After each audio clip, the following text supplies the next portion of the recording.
Good morning বন্ধুরা, শুভ সকাল। তো দেখো সকাল সকাল একটু বাইরের সাইডটা দেখাচ্ছি। কেউ জল নিচ্ছে, কেউ কাঠ ফাড়ছে, যে যার কাজে ব্যস্ত। আর সকালটা খুব সুন্দর। আর আমি এই সাইডে কিন্তু আমার ঘরেই সমস্ত বাসি কাজটা সেরে তো আমি ড্রেসটা চেঞ্জ করে একটু গায়েও জল দিয়ে দিয়েছিলাম। খুব গরম পড়েছে, কি বলবো, বীভৎস গরম পড়েছে, থাকাই যাচ্ছে না। তো অন্য অন্য দিনের তুলনায় আজকে এতটা গরম দিয়েছে, এই সকাল থেকেই মনে হচ্ছে গরমে টেকা যাচ্ছে না। তো আমি চুলটাও একটু হাসড়িয়ে নিয়ে চুলটা একটু বেঁধে নেব, তারপরে চলে যাব আমার অন্য অন্য কাজ করতে। মানে এখনও সকালে রান্নাবান্না তো করিনি, সেগুলো বাকি আছে। শুধুমাত্র এমনি বাসি কাজটা করে নিজে একটু ফ্রেশ হয়ে নিলাম। তো চলো অন্য কাজগুলো করা যাক। Everyone, welcome back to my channel তোতার রান্নাঘর 9/7। তোমরা সবাই কেমন আছো? আশা করছি সুস্থ আছো, ভালো আছো, আর আমরাও ভালো আছি। তো সকালে যে সমস্ত বাসি কাজ ছিল, আজকে তেমন কাজ ছিল না। কালকে যেহেতু বিয়ে বাড়ি ছিল, রাত্রেও সেই বাড়ি থেকে ডেকে নিয়ে গেছিলো খাওয়ার জন্য, তো সেই বাড়িতেই খাওয়া দাওয়া করেছিলাম। তো বেশি একটা কাজ সকালে ছিল না, যেটুকুনো কাজ ছিল সেটুকুনো কাজ বাজ করে পুরো ফ্রেশ হয়ে নিয়ে ড্রেসটাও চেঞ্জ করে নিয়েছি। নিয়ে এখন চলে যাবো সকালের খাবার করতে। রুটি আর সবজি করব একটু ভাবছি। তো রুটি আর সবজি করবো, তোমাদের দাদাভাইকে তারপরে দিয়ে দেবো।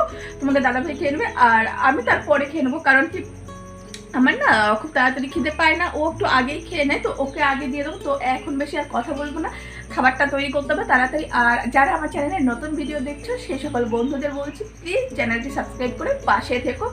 তো আই হোপ আজকের ভিডিওটা তোমাদের অনেক ভালো লাগবে। প্লিজ কন্টিনিউ দেখতে থাকো, স্কিপ করবে না। তো চলো সঙ্গে থাকো, দেখতে থাকো। তো সকালে খাবার করতে চলে এসেছি। এই যে আমি রুটি ভেজে নিচ্ছি, আর আমি করেছি আজকে ঝিঙে একটু কষা কষা করে। তো রুটিটা কিন্তু সুন্দর ফুলেছে, তাই না? তো রুটিটা করে নিলাম এই সাইডে।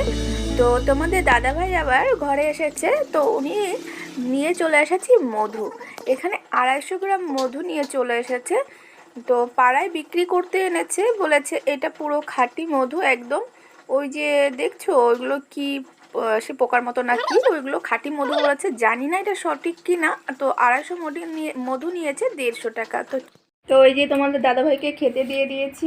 আজকে করেছি ঝিঙে একটু কষা কষা, আর হচ্ছে ডিম সিদ্ধ, আর হচ্ছে রুটি। তো কেমন লাগছে খেতে ঝিঙেটা?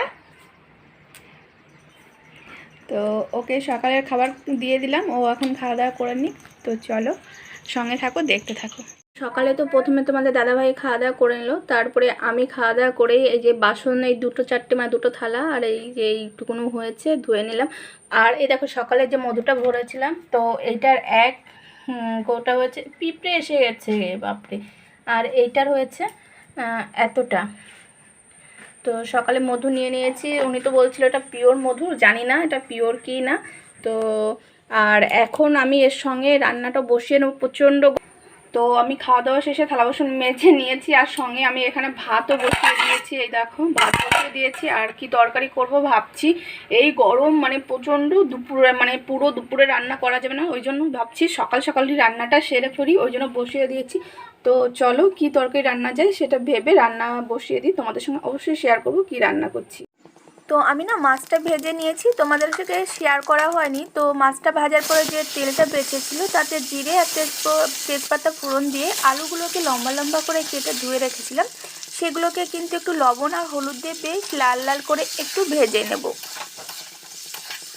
তো সকাল সকাল আজ রান্নাটা কমপ্লিট করে নিচ্ছি। তো একটাই কথা বারবার বলছি, তোমাদের হয়তো শুনতে ভালো লাগছে না, গরমের কারণে ভাবছি 11টা 11:30টার মধ্যে রান্নাটা করে ফেলবো। তো এখানে একটু মশলা পেস্ট দিয়ে দিলাম, আদা রসুন লঙ্কা আর পেঁয়াজ। তো 2 চামচ মতো দিলাম, খুব বেশি দেবো না, কারণ মশলা খাবো না, একদম হালকাই হবে। তো দেখো মশলা দিয়ে একটু কষিয়ে নিলাম ভালো করে। এবার দিয়ে দিচ্ছি আমি সজনে ডাঁটা।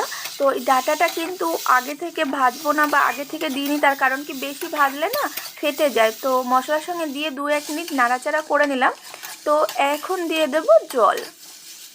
তো এখানে কিন্তু একটু জলের পরিমাণটা বেশি দিয়ে নেব, তার কারণ এর ভিতরে বড়ি দেব, মাছ দেব, আর বড়ি আলুতে কিন্তু জলটা অনেকটাই টেনে নেয়, তার জন্য কিন্তু ঝোলটা একটু পরিমাণ বেশি দিতে হবে, পরবর্তীতে কিন্তু না হলে টেনে যাবে। তো ঝোলটা যখন একটু ফুটে গেল আমি তখন ভেজে রাখা বড়িগুলো আমি দিয়ে দিলাম। বড়িগুলোও কিন্তু মাছের সঙ্গে সঙ্গে আগেই ভেজে রেখেছিলাম। তো আমি বড়ি আর সজনার ডাঁটা আলু দিয়ে সমস্ত কিছু দিয়ে আমি 5-7 মিনিট ঢেকে রান্নাটা করলাম। তো আলুটাও সেদ্ধ হয়ে গেছে। এখন আমি দিয়ে দিচ্ছি ভেজে রাখা মাছ। মাছগুলোকে দিয়ে খুব ভালো করে নাড়াচাড়া করে নেব। তো আবার 5 মিনিটের মতো ঢাকনা দিয়ে দিচ্ছি। তো ঢাকনাটা খুলে নিয়েছি। দেখো আমারও কিন্তু ঝোলটা অনেকটা দিয়েছিলাম, তবু অনেকটা কমে গেছে। এবার আমি দিয়ে দিলাম একটু ভাজা জিরের গুঁড়ি। এতে করে কিন্তু টেস্টটা আরও বেশি হয়, খেতে খুবই টেস্টি হয়। আর এরকম পাতলা পাতলা গরমের দিনে ঝোল রান্না করলে কিন্তু আলু বড়ি সজনে ডাঁটা দিয়ে মাছের তরকারি খুব ভালো লাগে। তো রেডি হয়ে গেছে, আমি নামিয়ে নিয়েছি। আজকে প্রচণ্ড গরম, মানে অন্য অন্য দিনের তুলনায় আজকে মনে হয় আরও বেশি গরম। তো রান্নাবান্নাটা তোমাদের সঙ্গে শেয়ার করেছিলাম, তো শেয়ার করে আর পরে দেখানো হয়নি। এতটা গরম দিয়েছে আজকে, মানে ভাবতে পারবে না, ভীষণ গরম। তো আমি রান্নাবান্না করেই শুয়ে পড়েছিলাম। তারপরে কিছুক্ষণ পরে তোমাদের দাদাভাই ডাকলো যে খাওয়া দাওয়াটা করে নেওয়া দরকার। তারপরে খাওয়া দাওয়াটা করে নিলাম। খাওয়া দাওয়াটা করে নিয়ে শুয়েছিলাম, পাখার হাওয়াটাও মনে হচ্ছে প্রচণ্ড গরম। তো তারপরে উঠে একটু বাইরে দিয়ে ঘোরাঘুরি করছিলাম। তো আমি এখন বাইরেই আছি, দেখো তো বাইরেই আছি। আর মনে হলো বন্ধুদের সঙ্গে তো আমার ভিডিওটা এন্ড করা হয়নি, বা তারপরে কোনো কথাই হয়নি। তো বন্ধুরা আজকে ভিডিওটা এখানেই শেষ করছি, আর ভিডিওটা বেশি বাড়াবো না। আর বিকালে ভাবছিলাম কিছু কাজকর্ম তোমাদের সঙ্গে শেয়ার করবো, কিন্তু এই গরমে আর হয়ে উঠলো না। তো আজকে ভিডিওটা এখানেই শেষ করছি।